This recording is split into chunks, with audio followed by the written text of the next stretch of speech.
So welcome everyone to the first officiating session of the Ring at Canada Coaching and Officiating webinar series. We are very excited to get started, and I'm very excited to have Carl speaking on this topic here. Before we get started into the kind of meat and bones of this session here, I do want to acknowledge the land on which I am this evening is the traditional, ancestral, and unceded territory of the Squamish, Musqueam, and Tsleil-Waututh Nation peoples. This territory acknowledgement is a way that we can insert an awareness of Indigenous presence and land rights into everyday life. It is a subtle way to recognize the history of colonialism, understanding the long-standing history that has brought us to reside on this land, and to seek to understand this place within our place within this history. So this is a current and ongoing process, and we do need to build a mindfulness in our present participation, which is why we choose to talk about this today. Now, I'm really excited to get started on this session, so I will introduce myself really quickly before we can get started. My name is Hannah Woodman, and I am the new program coordinator at Ring at Canada. I'm really excited to kind of bring my experiences as a Ring at athlete here in BC for 17 years, as well as my previous experience working at Ring at BC, that kind of provincial perspective into my work here at Ring at Canada and into this topic on mental training here today. So for the session today, we do want it to be interactive. We want to kind of facilitate as much conversation as we can. So if you are comfortable and able to, it would be great once we start the presentation with Carl here, if we're able to switch those cameras on. We understand that sometimes that's not always possible, so all good if not. Also, do feel free to use those chat and unmute functions throughout the presentation. Carl is a super good multitasker, so he'll be able to kind of help answer those questions or comments throughout his presentation. In addition to that, if you're having any tech issues, please do let me know. I'll do my best to help you in any way that I can, as we do want you to kind of be able to participate fully in the session. On this note, we understand that time is limited throughout this session, and we may not be able to fully dive into all of the topics or questions fully that we wish to. With this in mind, I will be following up the session with kind of a session follow-up question form, as well as a session feedback form, where you can kind of let us know how we did and ask any additional questions to kind of keep that conversation going. So keep an eye out for that stuff. So without any further ado, I would like to introduce our speaker, Dr. Carl Nienhuis. I had the great time having him on my team for Team BC Canada Winter Games in 2019, and he was great on the topic of mental training, so I'm really excited to hear him speak again tonight. I'll just hand off the presentation to Carl now to kind of get started.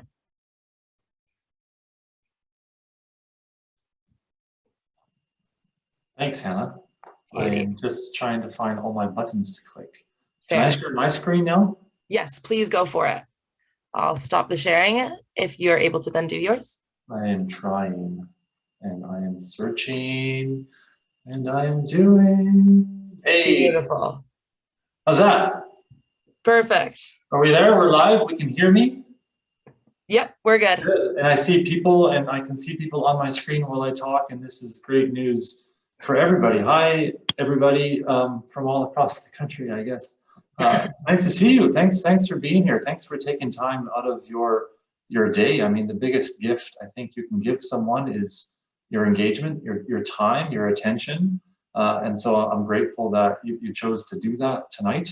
And I suppose that means I ought to say and do things of benefit to you. And so that's my goal, is to go through some ideas and some information in the next 90 less minutes, I'd say, as it relates to mental training for officials. And I guess maybe some quick background. I don't know any of you. You're strangers to me, and I'm probably a stranger to you. So my name is Carl, clearly, and I'm a sport and exercise psychologist. I'm a professor at the University of the Fraser Valley out here in Chilliwack, British Columbia. This is where I live. I'm a dad. I have 5 kids. Wait for the reaction. There it is. That's the one. The eyes, the face. Yeah, it's a lot of people to look after. I'm fortunate to have a great partner who complements my inadequacies very well. So my day today, I spent grading papers, because that's what you do as a university professor. I had students coming through my office door all day. That's what I did. And so that's my day-to-day life. And then I do the sport and exercise psych thing. And I work with athletes, performers, coaches from across the country, across the world. And it's rare for me to get to hang out with officials. And so I'm excited by this, and this is a unique opportunity. Coincidentally, I did one of these once still within the sport of ringette, it was. And maybe some of you were there, I can't remember. That was so long ago. And that was when I was working within the senior national program on the women's side there.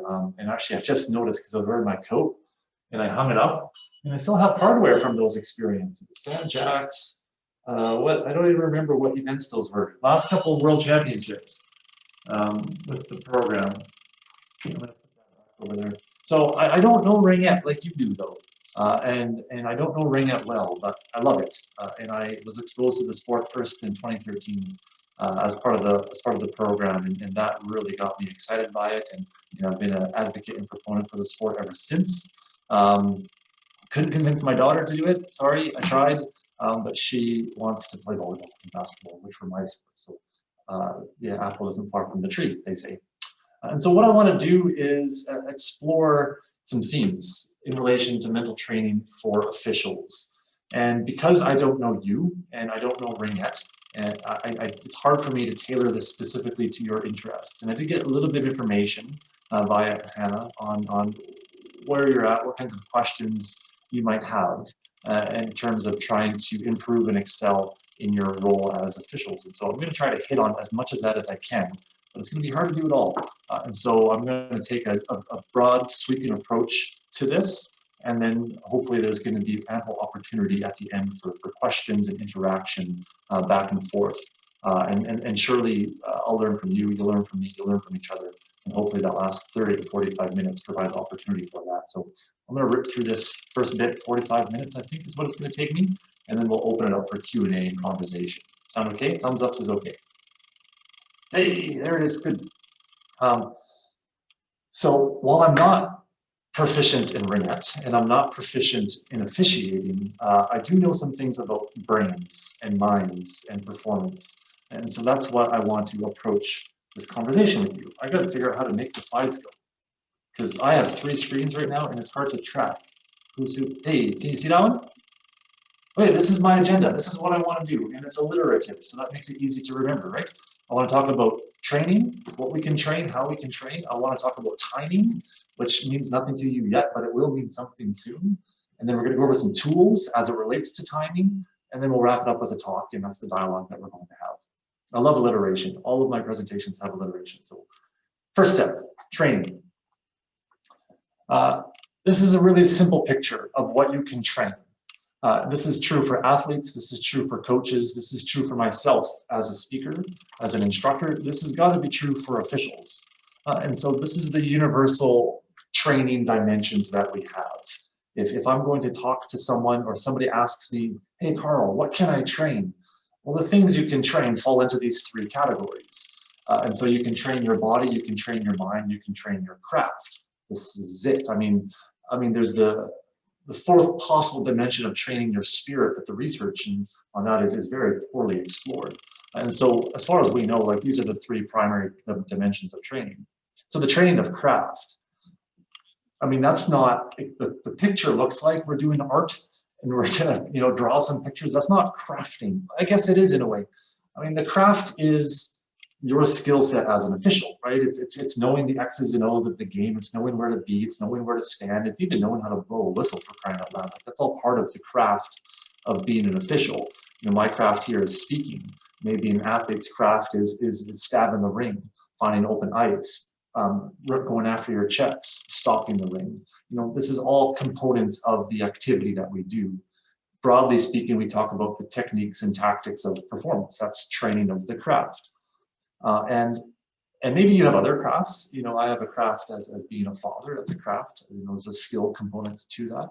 There's crafts of I'm trying to play the piano. I'm really horrible at it, but it's still a craft. It's something I'm trying to get good at. I just bought my wife a steamer. I didn't know this was a thing, actually. She just had a birthday, so I bought her a steamer and trying to steam milk and make these fancy home lattes and teas. Like, it's a world I know nothing about. But this is another craft that I'm trying to develop. And so we have a bunch, right? And so it's a simple rule of thumb. I ask athletes, I ask coaches, I'll ask officials this question. How do you get good at a craft?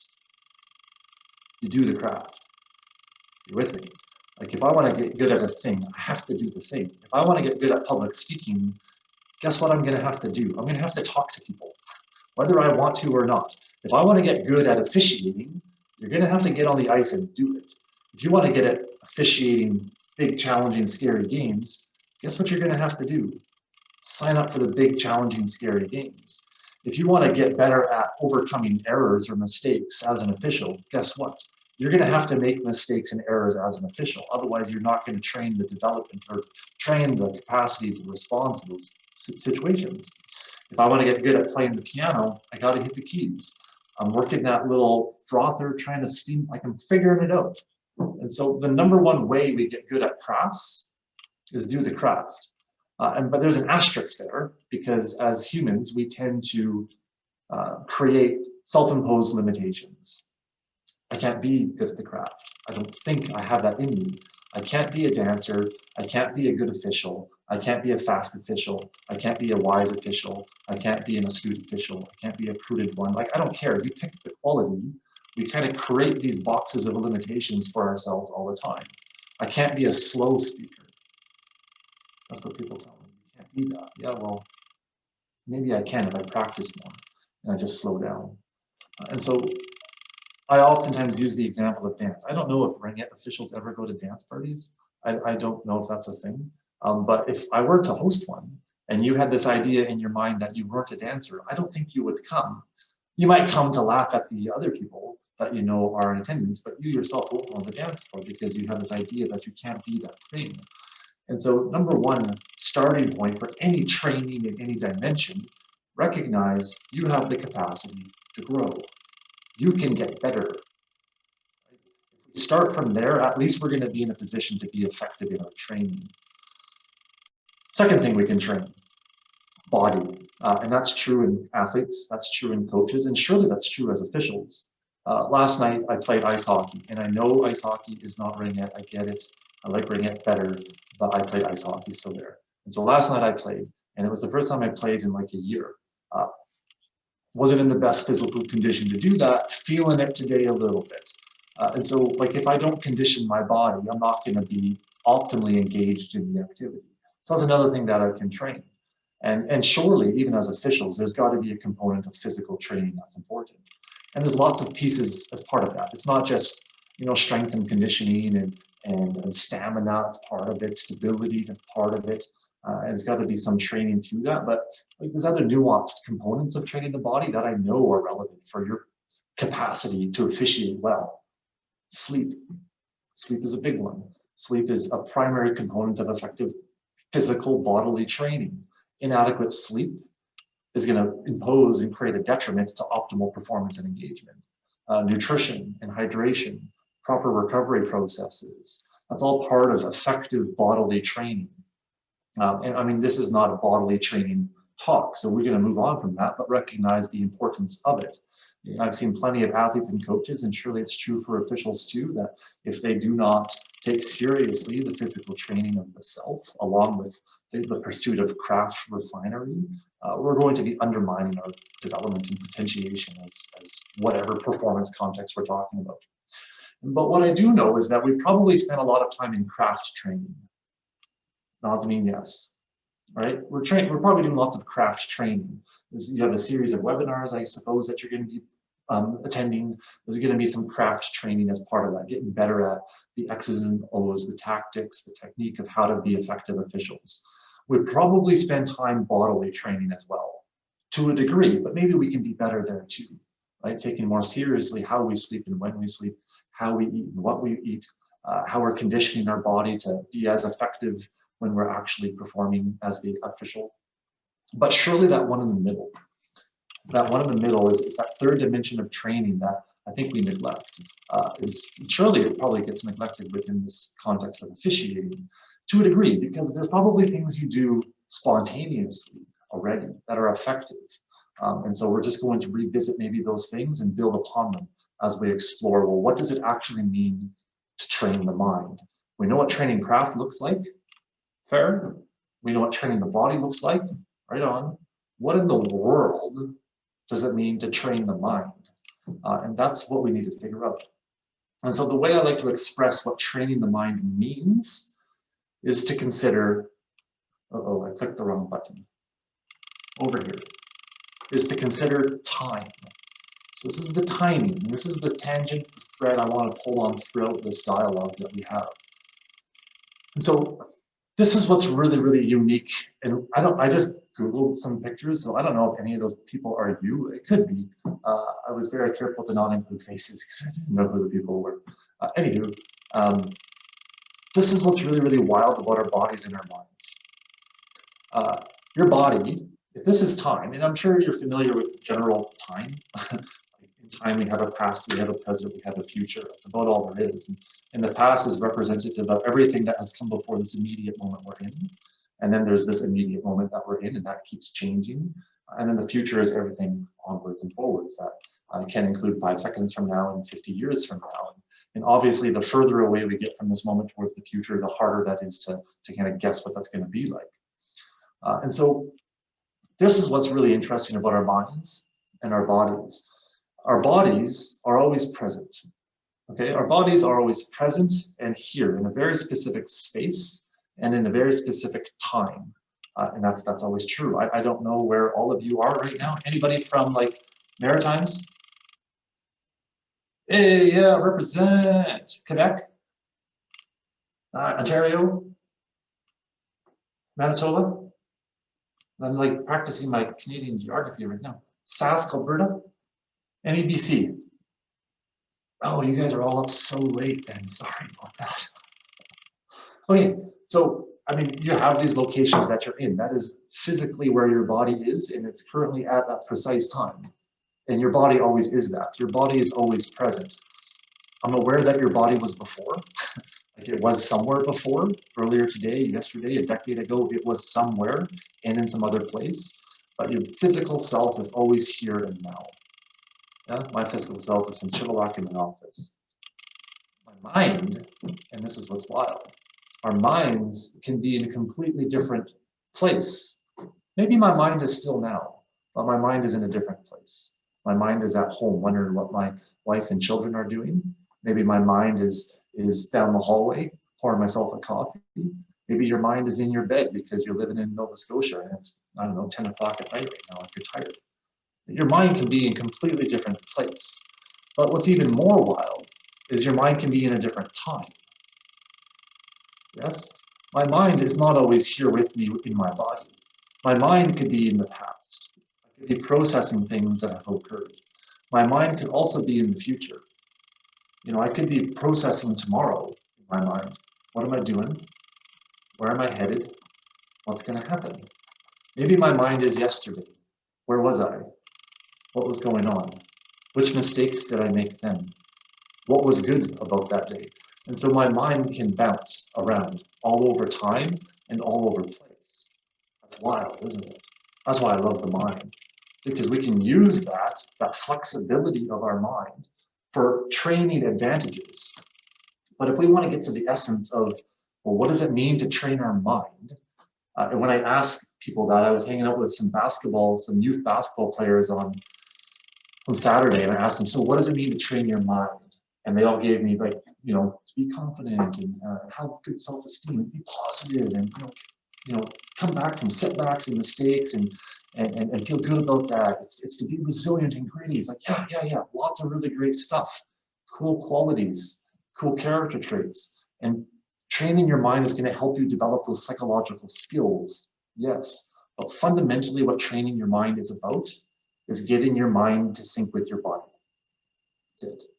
Fundamentally, training of your mind is getting your mind to get back in your body, here, now, in this moment.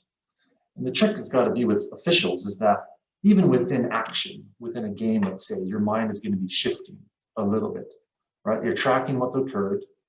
I got to be present with the current play. But then maybe I'm thinking about where this game is headed. And so we got to have a bit of mental flexibility to move around in time, and that requires a tremendous amount of training. And so what we need to do is I want to unpack past, future, present, how to access them, and how to develop a bit of that mental flexibility to access these different places and spaces so that we become more effective at syncing our mind into our body, because that's what's going to optimize our engagement in the now. Okay, and there's another tool I want to use to capture the essence of this, and it's this. I'm trying, like, I only pick simple pictures. I don't pick complicated pictures. This is a simple picture. So I got the do, review, plan, prepare. So I'm going to spin off this thing. I'm going to have a look at each of these components as we consider past, present, and future. So let's go to the first one. Past. Past. Maybe it's last play. Maybe it's last game. It's beyond me. It's before. There's a certain part of my mental faculties that I use to access that, right? Memory, right? I use memory to access the past. That is my cognitive and mental faculty that I use to get the information that has already happened.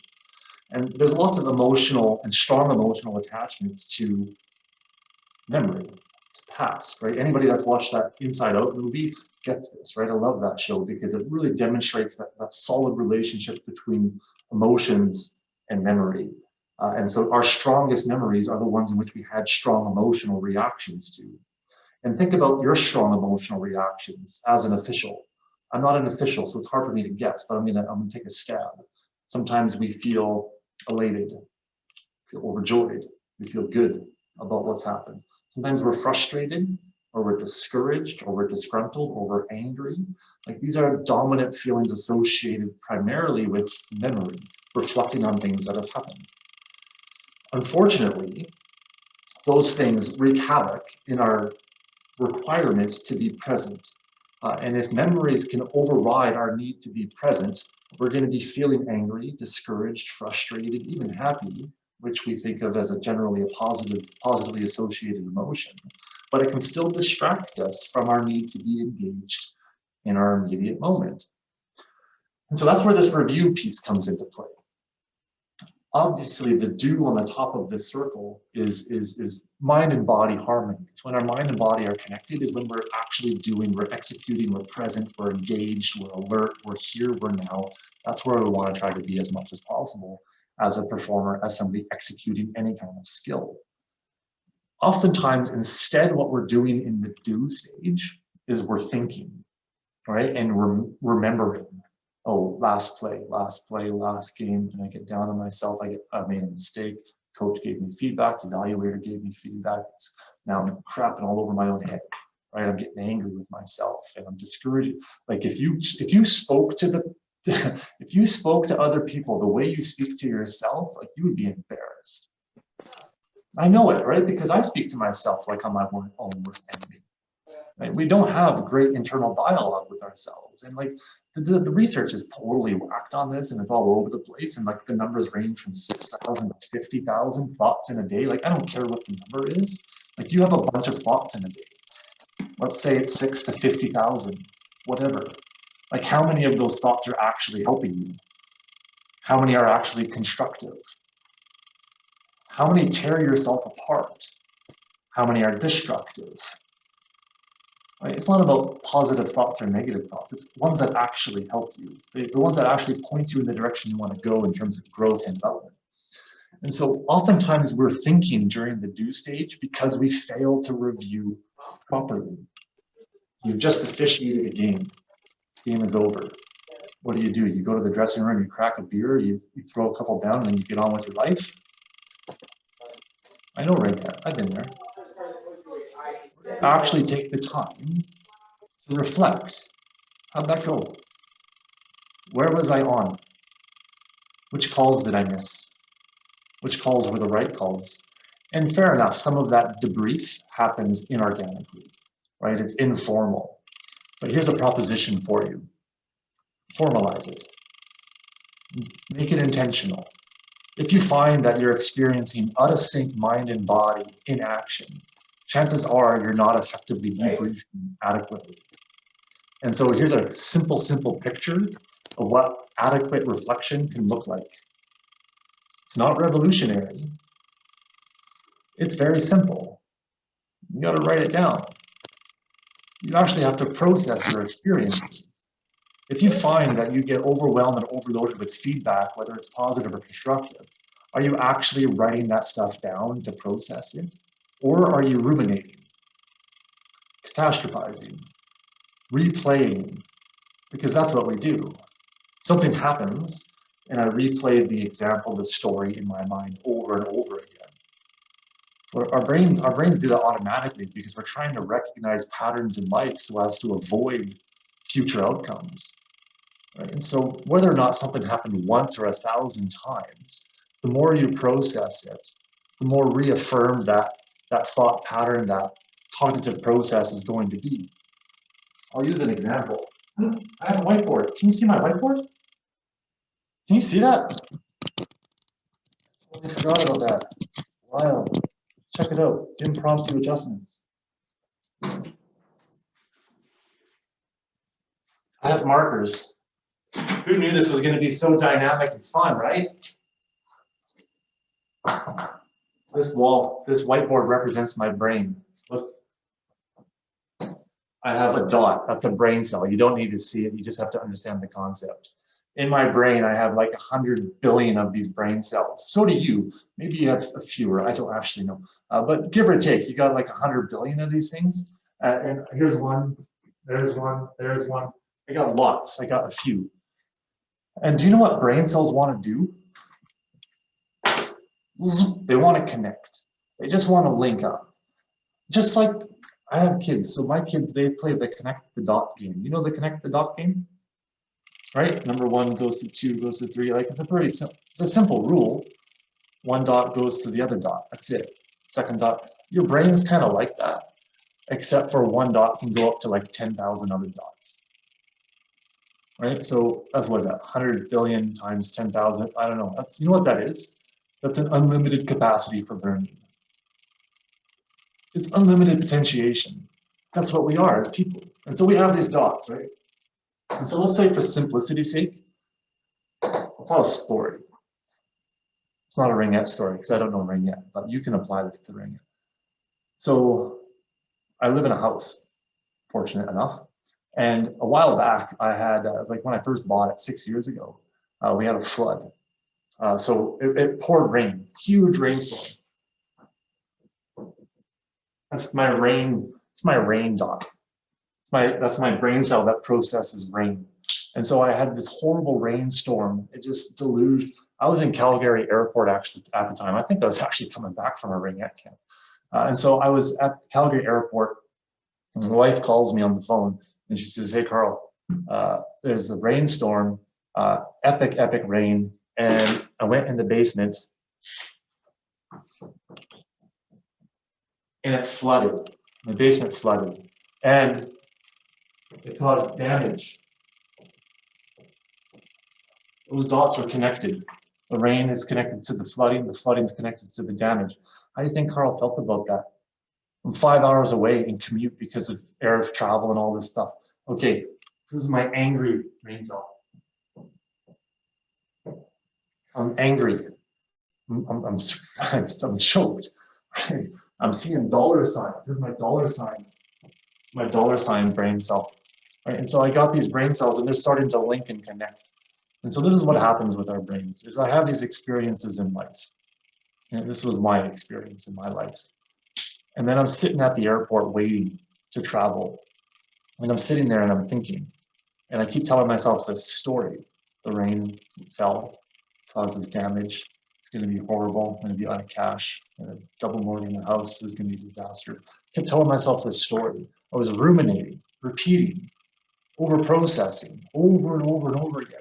And what my brain does is every single time I have those thoughts, every time I tell myself that story, those brain cells fire. And the more times they fire, the stronger the connection it gets. It's like it fires once, not bad. It fires twice, oh, it's strong. It fires 3 times, oh man. Every time I think it, the stronger the wiring becomes. But then what your brain tries to do is your brain tries to be really efficient and fast. And so this is what happens. It's like, all right, man, I see the story, but what you're trying to do is link this up.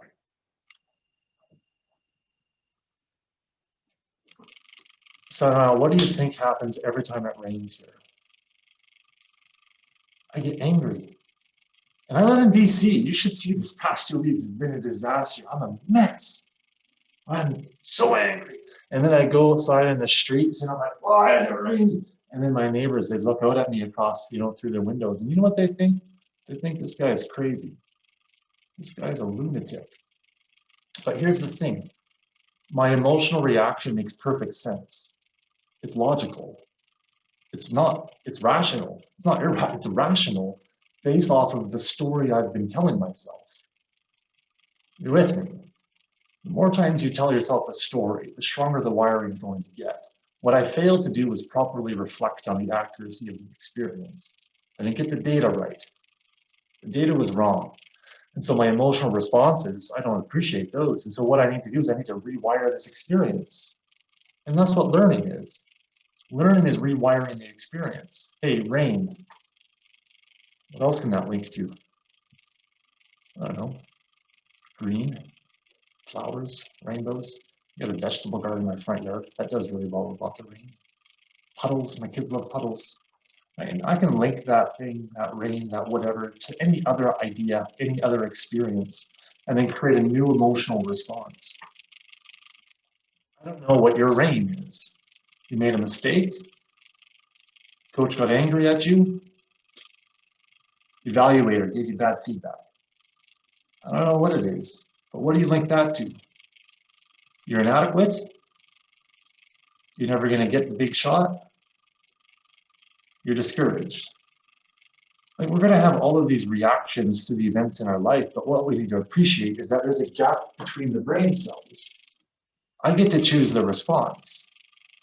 I get to choose the reaction. It's not just stimulus happens and I respond. Look, there's a gap. I pick the response. But the only way I get more effective at picking that response is by learning what sets me off. By learning about my emotional reactions based on the things I'm exposed to.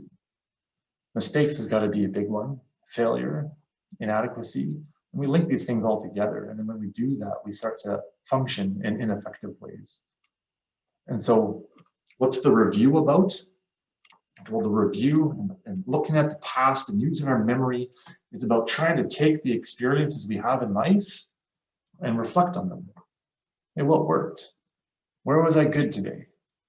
Even if you had the worst officiating experience of your life, what was good? What was right? Where were you effective? Maybe you just stood in the right spot one time and that was it. Hey, celebrate that stuff. It's right on. This is a story, tangent story. 2 kids wake up on Christmas Day. I don't know what you think about Christmas, but when I had Christmas, I always expected gifts. So 2 kids come running, I'll use my sons because this is good.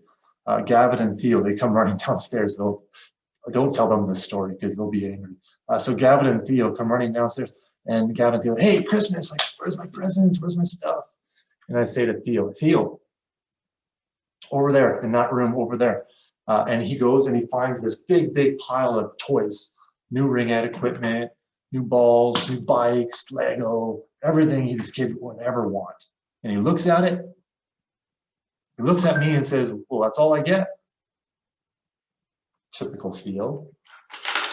Gavin says, well, Dad, like, that's impressive. Like, where's my stuff? And I show him, he goes to the room over here. And in that room is a big, big pile of steaming horse manure. And he looks at it. He's like, it's awesome. Thanks, Dad. And he runs to the garden shed and he gets a shovel. Takes the shovel, comes back to the room and he starts to dig. And I say, Gav, bud, what on earth are you doing? You know what he said? And he said, Dad, in all this shit, there has to be a pony somewhere. You could have everything you want in an officiating experience and be a miserable person. It could all go perfectly well, but you fail to recognize the possibilities of what's good. You could have been dealt a big pile of crap and still search for the pony, still find the glimmer, still find what's good. And we got to train ourselves to do that. Some of us, by default, by disposition or personality, are optimistic. Some of us are pessimistic. Right? Some of us are more fatalistic than others, and that's predominantly personal dispositions, which can change, but they're hard to. Right? But like, which is your reaction? Which is your response? You get to pick. And so what does the reflection look like? It can look like a lot of things, but I would encourage you to make it formal to some degree in terms of you actually write down, what did I gain from the experience? What did I learn? What was right? And then where do I need to refine? What can be better? How can I sharpen up? Where can I crisp up? What needs my focus? What needs my attention? And that can be lots of things naturally. With teams, I usually just do two things. I do glows and grows because it's easy to remember and they rhyme. So a glow is like what was good, and a grow is this is where I got to be better. And if you actually externalize it and write it, you're going to retain the experience exponentially more, right? Because we solidify learning by actually, and I mean old-fashioned writing. I don't know if people still have notebooks these days, but like old-fashioned writing is the best form of reflection you can do. I don't know if you're familiar with mindset at all, but I've been kind of pulling on it a little bit already. And so a lot of how we reflect, when we're looking at the past, a lot of how we do that is going to shape our attitudes and dispositions on the way forwards. Hands up if you're familiar with Carol Dweck's perspective on mindset. Okay, this is revolutionary. Good. Let's talk about mindset. So mindset in this case is just a general disposition we have or an attitude we have towards ourselves, i.e., where do you think skill comes from? Where does ability come from? People with a fixed mindset think that skill and ability is something that they're just internally born with. Hey, you're born to be an official. Hey, you're born to be fast. You're born to be slow. You're born to be a dancer. You're born to be a musician. It's just innate. People with growth mindset suggest that skills are things that can be cultivated and developed. They can change and they can grow. Remember all the dots in your brain? That better supports growth orientation because you do have unlimited capacity for potentiation and growth. But why these mindsets matter is because they change how we receive feedback, how we view challenge, how we view stress, how we view hardship, how we view everything is predominantly shaped by our mindset, by what we set our mind to, i.e., how do we view growth? How do we view potential even? And so let's use some examples. I'm not an official, so I'm going to talk about playing the piano. Like, let's say this is my skill level at piano. Okay, it's lower. You guys caught me. It's not very good. I'm not a very good piano player. So let's say this is my current ability as a piano player. I could choose songs to play, right? I could play, I don't know, Mary Had a Little Lamb. That's below my level. When I play that song, I'm going to feel secure and confident. I'm going to feel like I have lots of self-esteem. I'm going to feel very comfortable. I'm going to feel very dialed in. And I'm going to hit the right notes because it's below my level. This is you officiating at a level perhaps lower than what you're accustomed to. Yeah? I could also go play a song above my level. Mozart, Beethoven, Bach. And when I play those songs, how's it going to sound? You guys are all judging me. yeah, I see Michelle's like, it's gonna be bad. Yeah, I'm gonna hit the wrong notes. I'm gonna make tons of mistakes. How am I gonna feel? I'm gonna feel frustrated.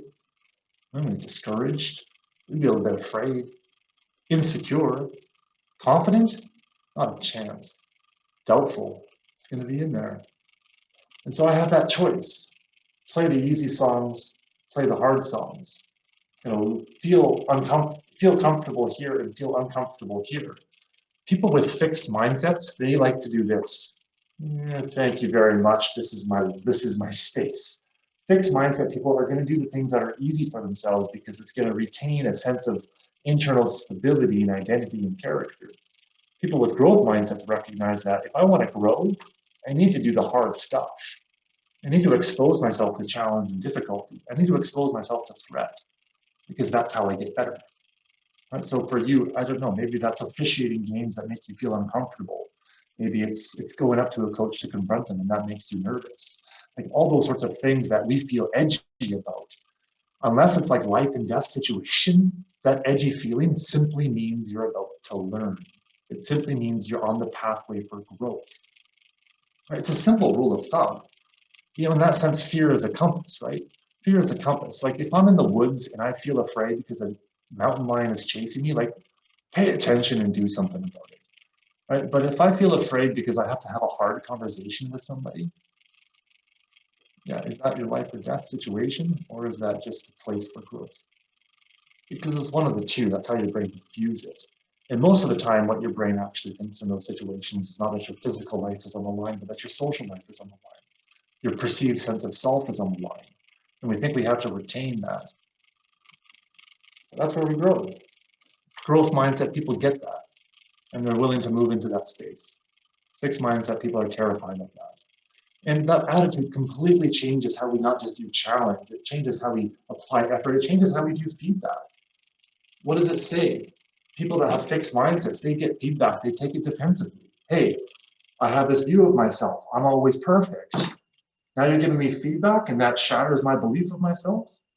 That's what a fixed mindset would do. I'm not a dancer. Okay, if that's my identity and you invite me to dance, I'm gonna say no because I might mess up, right? I'm confident, period, full stop. Are you really? Or are you just confident because you're doing something that's easy? Right? You see what I'm saying? Like if we operate from a very fixed perspective of who we are, we're gonna take feedback very defensively. We're gonna take setbacks and view them as signs of complete inadequacy, things to avoid forever.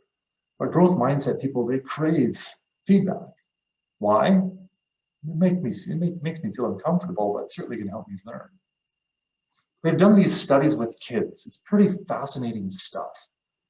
They've done the study with, imagine you're in my classroom. I'm gonna give you all a test, all right? I'm gonna give you a test. I'll give you all a math test. Yay, that's just what you're hoping for, right? Oh, we're talking about mental training, he's making us do math. Okay, here's a math test. Everybody's gonna do the test, you're all gonna do great. To the one group of people, I'm gonna tell you, hey Dave, you did really great. You must be really smart. That's all I'm telling Dave. I'm gonna go to Steph and say, hey Steph, you did really great. You must have worked really, really hard. All right, I'm gonna give you all one more test, but you get to pick this time. You can pick the easy test or the hard test. Dave, you want the easy test or the hard test? 75% of Daves pick the easy test. And then I asked Steph the same question. 90% of Stephs pick the hard test. Whoa, feedback matters. What did I say? I just said Dave was smart. Now he's gonna take it easy? It's because he's got this fixed view of himself. He says, I'm smart, I have to retain that image of smart, I have to do tasks that ensure I protect that image of smart. Steph is like, hey, just do hard stuff, let's bring it on. That's how I get good. That's how I grow. Right? So that mindset changes not just how we view challenge, it changes how we receive and give feedback to each other. And so it's something to check, like which box are you in? Are you a fixed mindset person or are you a growth mindset person? And there's 2 quick hacks that you can include as part of your review process that can ensure that you're sticking on the pathway for more of a growth mindset. And this I would encourage you to think about too in how you speak to people. I said the same thing to swimmers one time, and I had this kid say to me, yeah, but I'm being awesome, or I'm awesome, or I'm awesome. It's like, yeah, but what happens when you stop winning races? Well, you're gonna stop winning races eventually. And when that happens, your view of yourself as awesome is gonna become challenged. And when youth have that perspective of themselves, oftentimes what happens is they quit the sport because they're no longer awesome. And so what's better than saying I'm smart, I'm awesome, I'm perfect, is to say I am being that. So you add the word being in there and it magically opens up into a growth perspective. Hey, I got some household chores to do, kids. Dad, I'm lazy. Well, you've just locked yourself into a box of undeniable limitations. Like, no, I'm being lazy. I don't have to be that. I can be something else. I'm being slow. I'm being discouraged. I'm being confused. I'm being. That gives you opportunity for something different. And the other thing we can do is add the word yet. That's a simple one. I'm not a good official. Yet. I'm not good in these situations. Yet. I don't know how to make that call. Yet. You get it. You add yet, and just like that, you've opened yourself up the opportunity for growth and change. And so that's something to check with our dialogue. That's something that emerges in our own personal review processes. Okay, I'm saying lots of stuff, eh? I forgot I had that whiteboard, that's handy.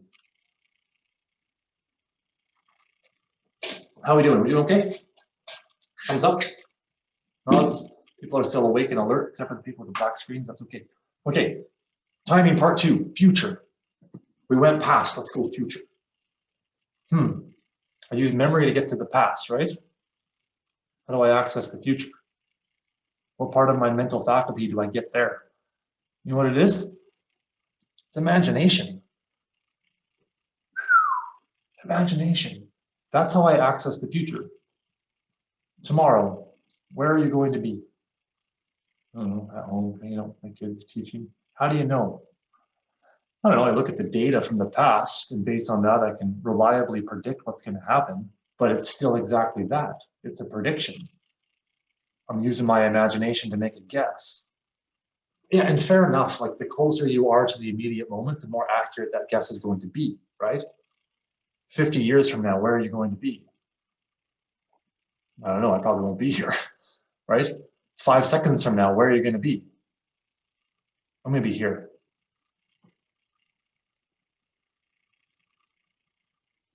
I was right. I mean, my imagination is flexible depending on how close to the immediate moment I'm in, right? But it's still our imagination that we use to access the future. So think about with me for a moment, feelings that you have, emotions connected to the future. Anxiety, worry, fear, nervousness, anticipation, curiosity, optimism. Like these are all dispositions, feelings that we have about the future. Here's one, pressure. You ever face pressure as an official? You know what pressure is? You're using your imagination. You're looking at something in the future. Specifically, chances are you're imagining failure. Mostly what pressure is you imagining failure, which says something about your relationship with failure, perhaps. I mean, we already went through this dance, right? Play Ode to Joy or play Bach. Well, I know I got to make some mistakes to learn. So that says something about what my relationship with failure should be. So my imagination accesses that. Like worry and anxiety, those are predominantly, sometimes they're trait oriented. In lots of situations, it's simply disorganized thinking about the future. It's just scattered thinking about what the future is going to be like, and that's why we feel that way. And so what do? Well, here's the tools. We had the review, we've collected the data, let's use the data to make good plans for the future. Whatever I'm coming up, I need to have some plans. And this, I think, for officials has got to be on point because you're going to make mistakes and you're going to internalize those mistakes. After you've reviewed properly, you've reflected effectively on the mistakes that you've made. You have to do something with that information. Don't just let it sit there. Apply it. Turn it into action. And so some of the best things we can do about the future is to actually mobilize our imagination rather than let it run away from us. Because that's what anxiety is. It's a runaway imagination. That's what pressure is. It's uncorralled imagination, right? And so we want to imagine something else. We want to imagine totally different things. We want to imagine being effective. We want to imagine being on point. We want to imagine doing our jobs well, so on and so forth. And there's simple ways that you can construct this. Here's one simple way. What if do this? It's an application of imagination. What if this happens? What am I going to do? Make a plan. That's what we do in the planning stage. What if I make the wrong call? Do you got a plan? Or are you just going to wing it? What if a coach yells at me? Do you have a plan? You're just going to hope for the best. What if you have a disagreement with the other official? Show me on fingers. How many? I think it's 2, right? 2 officials on the ice? Sweet, I do know that a little bit. Yeah, what if you've missed the shot clock reset? No, wait, they do that in the box, right? That's not your job. Sometimes you have to. Sometimes you have to make that call. No? Nice. See, I know like 2 things about ringing. So, but do you have a plan? Like you've debriefed your experience and take that data. Like, what are you going to do with it? Build a plan. What if this happens? This is what I'm going to do. It's got to be action oriented. You got to have a bias towards action. How am I going to actually respond? Am I going to speak? Am I going to bite my tongue? Am I going to stand up tall? Am I going to move to a different space? Am I going to go across the ice? Go and consult with somebody else? Am I going to take a time out? Am I going to take a breath? I'm going to say something to myself. Like, what am I going to do? I don't know your scenarios, but you do. Have you made a plan? Because if we're anxious about something coming up, it usually means we have a disorganized view of the future. Get it organized, get a plan, come up with typical scenarios that you need to be ready for. And so this is the simple version. This is like, I'm going to show you the next page, which is like, but it's actually still quite simple. So check it. Come up with a plan. Here, where are some situations that I lose focus, things that I get distracted by, things that pull me off my task. Okay, typical situation, I probably miss a call. Okay, that's going to come up. Typically when that happens, I feel frustrated. I get down on myself. So that's usually how I feel when I miss a call. I don't like that response. I'd rather feel engaged. I'd rather feel focused on the next play. And something I'm going to do to remember that is I'm going to tell me and remind myself of my ABCs. That's what I made up. Accept, better, calm, say. Like, I don't know, I just, whatever, it can be anything. But it's got to be a cue, something you can say, do, remember, external, internal. Usually it's better if it's external, because if you are frustrated or stressed, we lack the ability to think clearly, right? Because our monkey brain is like taking over the system, right? So when we're stressed or frustrated, our prefrontal cortex is going offline. And so to access that, sometimes we need an external reminder. That's why athletes will have like on their stick, they'll like fight or something right on the tape on their stick or on their glove. They'll have like a word written, like they'll have these little things on their bodies that's outside their head, because they won't remember that cue when the situation comes up. So I don't know, any kind of positive reminder would be useful there. Okay, as part of the planning process, or as part of the future, right? Past or future. Part of that future is also preparation. We have our plans, we've done our thinking, now we're getting ready for a game. We're getting ready to officiate. We're getting ready to start. What do I do? Where do I start? And so just like athletes have pre-game plans, pre-game preparation, I'd want to think that officials have some version of that as well. I mean, obviously, you're putting your skates on at some point. And so there are at least one thing that you're doing to get ready to officiate. Fair? Good. There's at least one thing. You're getting suited up. But surely there's other things that you need to be doing to be ready to be effective at officiating. And so I'm going to have a couple images for you of what like a general principle would look like. It's up to you to apply it and integrate it into your own life. So for a lot of people, this is what preparation looks like. It's simple. It's a drawing. The goal is to be ready.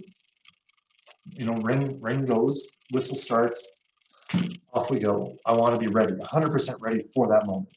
Okay, that means that there's specific things I need to be doing to make sure I'm ready for that go time. And I don't know what clock you operate on. This is the 24-hour clock of preparation. What are you doing 24 hours out? Resting well, hydrating well, eating well, reviewing past notes about where you need to be really effective in your officiating. Or are you operating from like a 1.5 hour window? I don't know. Gonna eat a meal, gonna suit up, gonna get my suit on, gonna put my skates on.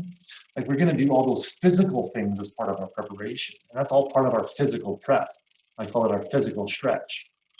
But we need to be considering our mental stretch, our mental preparation. What are we doing to get mentally and emotionally engaged to be 100% ready? So the simple starting point is to take a thing like this and say, okay, at these increments of time, this is what I want to be doing to get ready, to feel ready. But it can also include a bunch of different components. And so here's a list of components that you could potentially include into this preparation. Check it. How am I getting ready? And so this picture looks at, can I draw? Huh? Can you see what I draw? Did I draw, I circled that? That's wild, I'm learning cool stuff. Okay, so that's you. That's you. I mean, right now you're civilians, right? I mean, you're dressed as civilians, generally speaking. I mean, you're not really officiating right now. And so in this right column way over here is like, this is you, the officiant, referee. I don't know, it's the performer you, like you're in a completely different gear. You're ready to go. And I don't know how you would describe this person. I mean, you're ready. Maybe you're confident, maybe you're energized. You pick this person, and maybe this person is different than this person, right? Maybe the performer you is different than the civilian you. Totally. And this is what happens though, is something happens in between those things. Because you're not always wearing ice skates. I don't think. Like, I don't know if you live in Quebec, maybe. I don't know. It's cold there. I used to spend time there. I lived in Ottawa for a bunch of years. I love skating on the canal. That's how I got to school for a while. So, I mean, there's this discrepancy between civilian me and performer me. And so something happens in between. And I think of this as that, you know, like a security gate at an airport. Remember those things? Security gates at airports? I mean, this is like my office door is kind of like the security gate. You know, the point of the security gate is like on one space, okay, here I have my knives and bombs.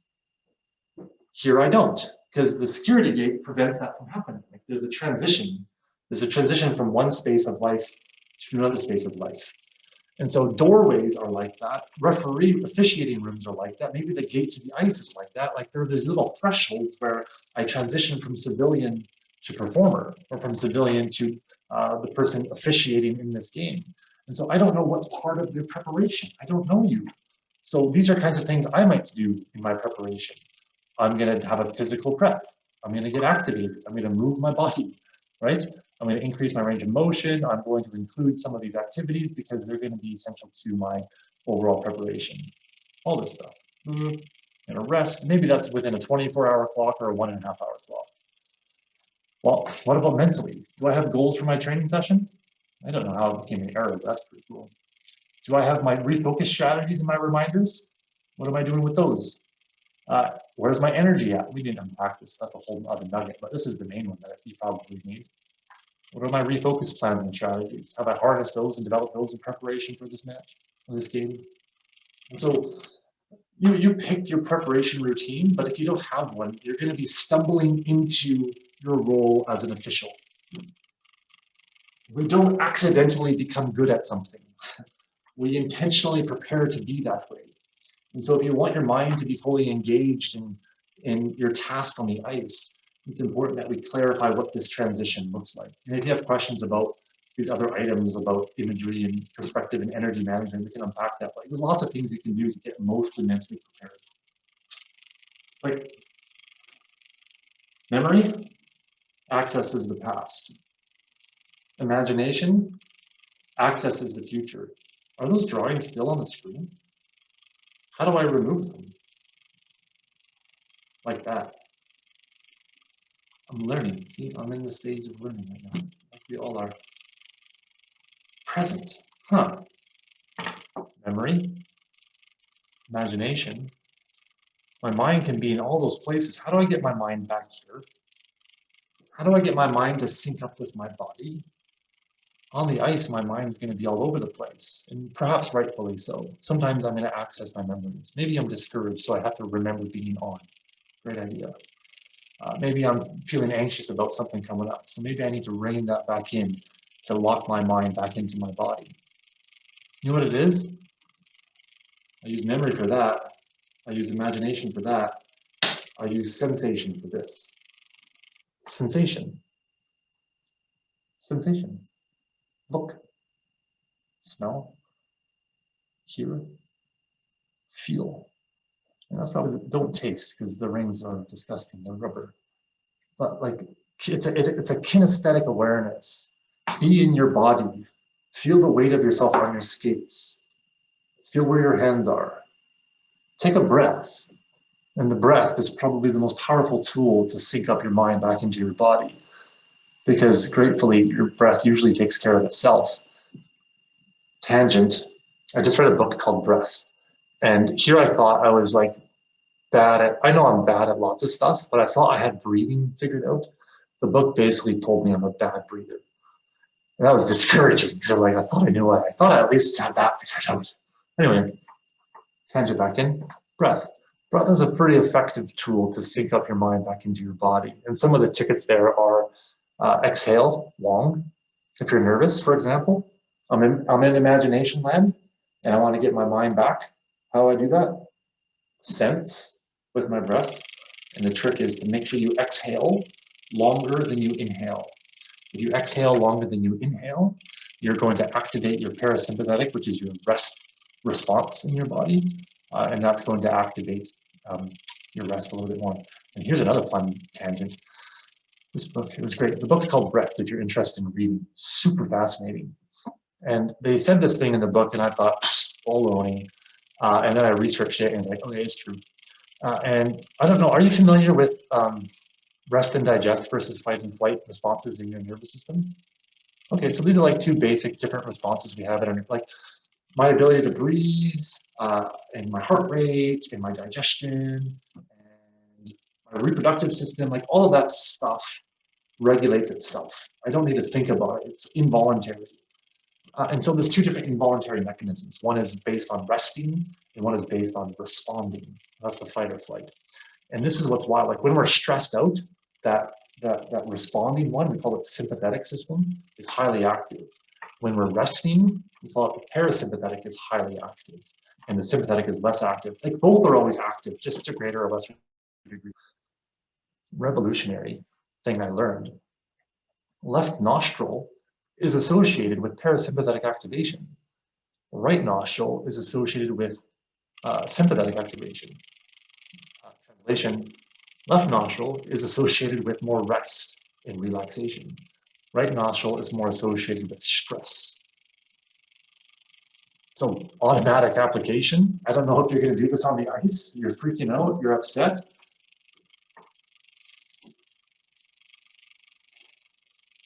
You guys are going to incorporate this posture into your officiating stance. Hey, just get that left nostril activated. And exhale. Longer than you inhale. It's wild. And when you naturally have nasal cycles, I don't know if you ever thought about this, how like throughout your day, you know, sometimes you inhale and exhale through your left, sometimes through your right nostril. It's like automatically cyclical throughout the day, and it just changes. But that's because we need to have a balance between stress and rest, right? We need to have a balance between safety and terror, between order and chaos, between comfort and discomfort. You need a balance between those, just like you need a balance between rest and stress. You need both. Don't ever discredit the stress in your life because you actually need it. But if you only live there, well, that's going to be catastrophic. Anyway, breathing is a way, in a sense, it's one of the best senses we can use to access the present moment. And so that's the do, right? That's the do. We had the review for the past, we had the plan and the prepare for the future, and then we have the do for the now. It's what we're trying to actually execute. And so if we engage in this cycle, we're going to free ourselves to be a little bit more engaged with our mind and body in the immediate moment. And so one little tool I think useful for anybody, officials included, to think about in regards to the present and paying attention to what I'm doing. It's a very simple concept. It's one you're familiar with, but I don't know if you've ever spent the time doing it. This, super simple. You get the idea. I have a finite amount of energy. There's so many things I can control. There's many things I cannot control. Simple exercise is to not write the words control and no control in those bubbles, but to actually fill them in on your own time. What would you put in the control bubble? Where I stand. I control how I officiate. I control what I watch. I control my attitude. I control how I speak. I don't know much about officiating, so that's the end of my list. What don't I control? Scoreboard, other officials, coaches, outcome, ice conditions. I don't know, there's probably a lot. Fans. We think we can, hey? I love that. Oh, no, you can't. Like that little, that you see where they hover over? That's a Venn diagram. It's like, yeah, but I feel like I can control it. Yeah, we call that the area of influence. It's best to push all that stuff into the no control zone because you have finite control over it. Yeah, sure, you're impressionable people, I get it, but you have very limited control over things, right? And so what's necessary is in our preparation and in our action, we want to invest all of our energy in what we have control over. And the more time you spend investing energy in things you don't have control over, you will feel exhausted and frustrated.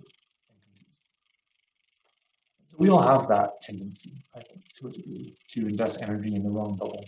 But it's a helpful exercise to at least map it out Yep, map it out. What goes in each bubble as I'm preparing, as I'm doing, just focusing on that controllability factors. And the more I can get on top of that, the more effective I will be at my given task. But you didn't think I was going to hit you with so much info, right? Let's talk. Comments, feedback, concerns, something to revisit, questions, tangents. What do you want to talk about? How do I, can I get rid of that? Nice. Anyone can feel free to use the raise hand function or just unmute yourself, add it into the chat, whichever way you're more comfortable to be able to talk, you can go for it. Questions, takeaways, or challenges. How's that? You're wrong. I love that kind of stuff. Carl, this is Iris Todd. I'm from Alberta. Just when you were talking about the glow and the grow, Yeah. is there a certain aspect of that that could be throw as well? And in that there's sometimes that we need to kind of take inventory, and there are certain things we just need to throw out and forget about them. Yeah. So it's kind of like, to me, I was kind of thinking about glow, grow, throw. Can I steal that? You sure can. I love that. Sometimes I've heard people say grown, but like, yeah, I get we got to vent from time to time, but we got to also have the wisdom to cap that off. So the throw, well, and maybe that's just the things we leave off the page as well, right? I mean, the glows and the grows are the things we actually want to orient around. And so if we don't want to include any of the hypothetical throws, then they don't go on the page.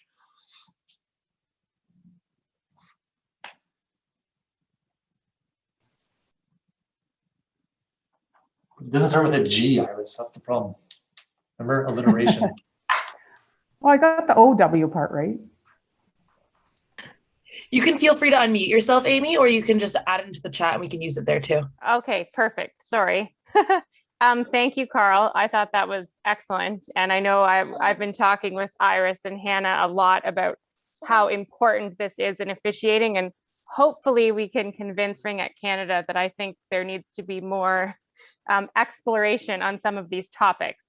But I guess the question that I have is well, I know it's not a basic question, but if someone is just starting out on this journey of mental training, and I do some of it myself, and I agree with you, it is vitally important. But what is the starting point? Like where, oh, I'm sorry, my son is now screaming at me. But what is the first thing? Like if I was going to do a first step, I've never done this before, where do I start? What would be your suggestion? How do people learn? I mean, how does learning work? That's where I would start. Depends on the age level a little bit. Like if it's with youth or young people, I usually go to like growth fixed mindset stuff because it reiterates how we learn. And there's lots of tangents you can pull off of that in terms of changing internal language, changing how we give and receive feedback, off of that stuff. There's really cool research on that. And so to prepare you for that, I'd go read Weck. Her book Mindset is a great starting point. And I mean, yeah, I get how within lots of fields of research, I mean, I'm biased here because I'm a professor, but like we oftentimes repackage historical truths in novel ways, right? So even something like growth mindset is largely linked to personality dispositions of conscientiousness and openness. And it's really not that different from those things, and we've known about that for a lot longer than we've been calling this growth mindset. Grit is another one, and resilience. Like these are buzzwords, but we're just repackaging things that we already knew about. And so I do think if it's like younger people, especially, it's necessary for them to know how brains work. Like how does learning actually happen? How do you acquire ability? Because they're not really taught that. Not in my experience. I mean, my kids are in school and they're not taught how to learn. They're taught mindset, but they're not taught the implications in terms of development. Can a person have a growth mindset in certain areas, but a fixed mindset? Yeah, I think so. That's a short answer, hey? Yeah, totally. I mean, here's the answer. We all do. We all have both. And I think by nature, most of us have a naturally predisposed fixed orientation toward ourselves. I'm locked in this way. This is who I am. Chalk it up to nature, chalk it up to nurture. I can't change. And this is maybe a helpful thing to orient around that growth concept is if I draw it, you can't see it. But in most contexts of life, in terms of our personality, in terms of our behaviors, in terms of our emotional reactions, it usually comes down to three dominant influences.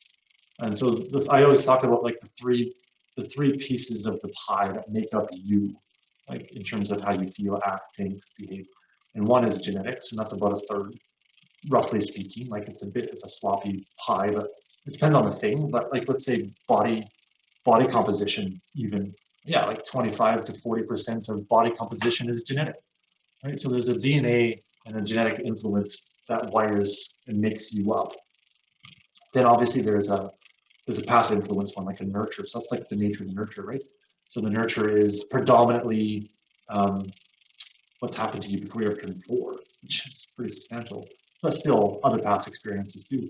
And so like that 2/3 of what makes you up, you don't have much control of. You can't control your genetics. You can't control your past. You can change how you interpret the past, but you can't change it for having lived it. So that third piece of the pie is essential. And so we should know what that is, yes? If it's not nature and nurture, what else is there? Because usually that's all we're taught. The third one is, well, I call it lots of things. Usually I just call it AIM, A-I-M, or goals, might be the more common lingo. It's like taking responsibility for your own growth and development. And so people with fixed mindsets tend to ignore that piece of the pie. Right? They ignore the sense of self-responsibility and ownership to grow in them. So yeah, for sure, you can have a fixed growth mindset, and I think we're all a bit of a work in process in that sense. But I think it becomes essential then to take ownership and responsibility for that third piece of the pie. Call it the third factor. If this is something of interest, I would love to continue. Oh, okay. Oh, those aren't questions; those are comments. Cool. I think you have Angie though as well. Pardon? I think you have Angie with her hand raised there. Go for it, Angie, probably. How do I operate that? Oh. Hi, Carl. Thank you, Hannah, as well. I'm Angie Milbury from Fredericton. I have a question. So this mental training is fairly new concept to me, although I've been officiating for quite some time. And I found the material very good this evening. What I'm curious about is starting from a ground zero perspective and looking to improve. Do you have any measures that an individual could use to know that they are actually improving on their mental training journey? Is there anything that we can measure to understand ourselves? Yeah, I mean, there's like psychometric measures, but most people don't like tests, like personality tests and those kinds of things. And like for example, the one that comes to mind is called the mental toughness questionnaire. And the problem with that, and it's a commonly used one, I don't like it because mental toughness is like the garbage bag construct of mental training. It's like, what is mental toughness? It's like, oh, it's like being resilient and gritty and confident and having high self-esteem and being optimistic and conscientious and being curious. Like, well, any really great traits, let's just throw it in that bucket. So that's the commonly used one. It's called the mental toughness questionnaire. But what it does, it measures people on levels of challenge and confidence and commitment.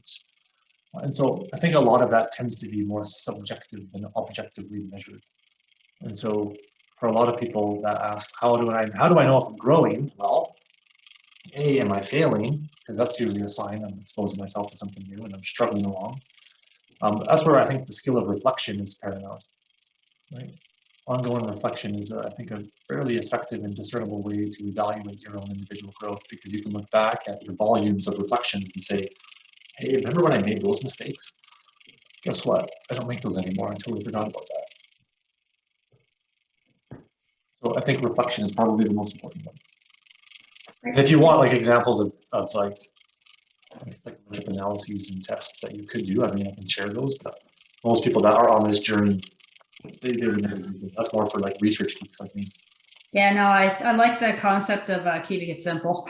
Yeah. So reflection is good. Yeah, and then if you're actually serious about this, solicit feedback from people. Right? Ask them. I mean, that's what a person with a growth mindset would do. They would fear it, they pursue it. Right on. Hey, I'm trying to be a more confident person. Do you see that in my life? Hey, I'm trying to be more consistent with how I act. What have you noticed? And that kind of stuff can be quite effective as well. Just make sure you find somebody that actually will tell you the truth.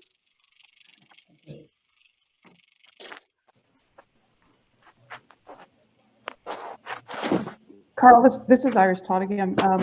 When we were talking about the review process, Yeah. and I think is it also valuable for people to realize and understand that sometimes when we're doing that review, we have to take a look at and kind of compartmentalize the things in our review. Like, do some of the things fit? When you're doing a review, like if you messed up a call, did you mess it up because of your thought process, or did you mess it up because you don't know the rule? And then it becomes a thing of that you need to build your craft. Did you, and so I think sometimes when you're doing that review, you kind of have to take the things that you're reviewing and kind of, okay, what is this? Is this partially, is this my craft that needs to improve? Is this my body that I need to improve? I didn't get enough sleep last night. I didn't eat enough, so I felt crappy that way. And then what bucket, I guess you could say, do those things fit in when we're doing our review, so that we can then build things properly for the future? Yeah, that's a good question, right? And I mean, the two things that popped in my mind there were one, you know, as much as we have the buckets of training, oftentimes they actually overlap. And it's not as clean cut as we like to think. Am I training I mean, I can train all three things simultaneously. We didn't even talk about that, but we can. The other thing I think is that's you're speaking about self-awareness, right? You're speaking about self-awareness, and am I being honest in my review? Like this, and yeah, and that's where fixed and growth mindset people will differ, right? Because fixed mindset people love to hang on to their personal egos, and then will look for faults outside of themselves for the consequences or the effects in their life, right? And they will fail then to take ownership and responsibility for a mistake that they perhaps made, and rather default that to somebody else or something outside of themselves. This is like a totally next level thing of psychology, like future sessions, maybe we talk about things like locus of control and attributions, because that's really what we're talking about. Like, where do I attribute success and failure to? Myself, things outside of me. We like to do things outside of ourselves because that keeps us safe, but that doesn't help us grow. And so there's lessons to be learned there, but I think fundamentally you're talking about self-awareness. And the way to grow and improve our awareness of ourself is through harnessing the skill of reflection, I think, and getting better at that, and then asking for feedback along the way. Colin, I'm just learning how the raise hand function works, so that's cool that I can see that. Yeah, it's a function you got to learn if you're going to manage this size of group. It's lots of fun. Hey, listen, I was out your way last Wednesday. I got another game in Chilliwack coming up. I'll give you a text. You can come down and we'll introduce you to Wacky World of 18+ Ringette. Yeah, I love it. Yeah. So my comment is I don't really think it's a question, but it's along the lines of improving ourselves in this. It seems to me it's something we got to start practicing, and certainly what Iris has talked about and the others is, you know, getting down and starting to do some of these things. And I know certainly in BC, and I know some other jurisdictions at our level 1 clinics have started handing out these little blue binders that Ringette Canada has that the new referees get, and we encourage them to do their self-assessments after every game. But I'm wondering what you would think about if we as evaluators were to say to the players either before or after, you know, the game, and certainly in the process of doing the evaluation, tell me something about what you've included in the self-assessment diary, those pages. Like, what is it in there that you're focusing on? Would that be a plan that we can use to try and encourage this in our developing officials? Sounds like it. I mean, I don't know the process or the mechanisms you have in place, but yeah, I think more feedback is good feedback, right? But you got to be intentional with the kinds of information you're trying to acquire and have a clear purpose for it. Yeah, I mean, the feedback that we receive or desire is going to be based off of the goals and our intentions going in, right? So like, if you go back to that simple cycle, the review is contingent on the plan. Yeah, I was thinking what I was really thinking about was in a tangible way, encouraging these officials that we were evaluating to actually start participating in this mental training, and maybe that's a tangible way. Well, not show me, because that may be a bit over the edge, but what have you got in your book? Yeah, just ask them how they're tracking, how they're documenting, how they're growing. I don't know how that process works in this sport, but I'd love to have that conversation further for sure. I see another hand. After the game in December. After the game in December, live ringette. I'll bring the squad. We'll all come out. They can get rowdy, especially Gavin, because he gets excited by even piles of shit. So. Amy, I just clicked your lower hand, but I forgot to say you may speak. Oh, thank you. Well, I was hoping maybe I could give an officiating example that maybe you could explain the pieces to it to kind of help answer some of those questions, maybe. Sure. And in answer to Colin's question, coming from an official, I think it's very valuable, but I think, as Carl said, you can't start too young, because the official has to be able to understand and be reflective. So if they're too new, you just really have to be careful, because they're not going to understand how to even reflect. Kind of what Carl said about they have to practice enough to even know. Mm-hmm. So I think we have to be very cautious in how soon we start some of this, because it's not going to make sense to new officials. You have to have, I think, the tools by practicing, is what Carl said, I think. Yeah, I mean, but the skill of reflection, you can start at a very young age. Exactly, yes. My children are 4. They can reflect. I mean, they have really crappy memories, but they can still do it. Yes. So the example I was going to give is, in a game, if my feedback, which happens to me, and this is, I know Carl said, officiating specifics, or you're not a referee. No, but let's try this dance. Yes. So my feedback is something that happened to me a lot. I was turning backwards too soon. So hopefully this makes sense to the officials. I'm the lead official. I'm turning backwards too soon. I'm getting beat to the net. There's players ahead of me. Mm-hmm. So my feedback that I would often get when I was a younger referee is, Amy, you need to think like you're playing defense on that furthest offensive player. You need to get ahead of her before you turn backwards. So I had to practice, because again, Carl said, practice my craft. I had to recognize when it happened, reflect on when it happened. And then I started using keyword, and the keyword for me was blue line. So now I knew when I'd have to hit the blue line before I turned backwards. And I say that's a keyword. I'm not sure if I'm using the right terminology, but I would practice blue line every time it happened, blue line. So now if it happens once in a game, and I think Carl said, you get your mind and your body to connect, blue line is my reminder to my body, do not turn around. And it is almost automatic. It'll happen once in a game. I can reflect. I got beat because I turned too soon. Is that an example of, would that be accurate? Yeah, that's great. And then what happens over time is it becomes habitual, and then you no longer think about it, right? I'm really good at walking. You can't tell, because I've been standing here like I've moved a little bit, but I'm pretty good. I don't think about it. I just go, because it's habitual. When I'm acquiring a skill, I have to think about it more. There's more cognitive engagement. So that's kind of what, and that's where the keywords come in, right? The keywords direct our attention to a specific motor movement. In that case, moving my body to the blue line. But then as I acquire that skill, the need to have the cue will completely dissipate and disappear. But the other thing I caught up in there, and it's one correction I would make, is the language of feedback is important. And usually our feedback and our goals can be avoidance or approach oriented. Okay, so avoidance oriented is don't turn your back too soon. And it's just called avoidance language. It's like me telling my kids, hey kids, don't look in the cookie jar while I'm away. Like, that's not gonna work. Go right after that thing. Don't think about pink elephants, everybody. Oh, you guys are thinking about the circus. I can see it. Yeah, because our brains just skips to the primary nouns, right? And so we have to use a approach language. What is it? So in this case, go to the blue line. That's approach language. Don't turn back too soon. That's avoidance language.